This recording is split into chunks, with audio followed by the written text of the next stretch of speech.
नमस्कार बंधुगण मु आपन स्वागत जनाऊँ आमर एक नूतन वीडियो रे बंधुगण आपन तो जानी दउथिबे गोटे स्ट्रॉम आसुची जान होची फनी। तो बंधुगण मु आज यार आपन को लेटेस्ट अपडेट देबा जाउची फनी को स्पेशली हाईलाइट करा जायची ओडिशा एवं केरला पई।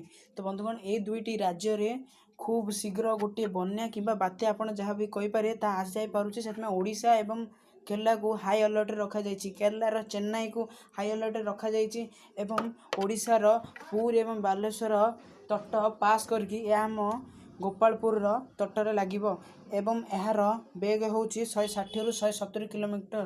तो बंधुगण जदि आपड़ कौन चाल छपर घरे अच्छा तो एवं ही शिफ्ट हो जातु कौन पक्का घर रे। बंधुगण यही स्ट्रोम जो ओडिशा सरकार पूर्वर ही 1086 कोटी टंकार लोन आनी। एबर अपडेट यह कहूँ कि आपण को मे 2 इवनिंग रे आपण को वर्षार संभावना मिल पारे कि मे 3 रे आपण को निश्चय मिल। तो बंधुगण मु आपण को सलाह देवी एडा कि जे यही 2 दिन आपण को आड़े बाहर को जातु नहीं कि काम पत्र जातु नहीं, निजे सतर्क ही रुहतु। तो नमस्कार बंधुगण आज एतिक ही। तो मु आपण भेटी नेक्स्ट अपडेट रे। सी यू सून।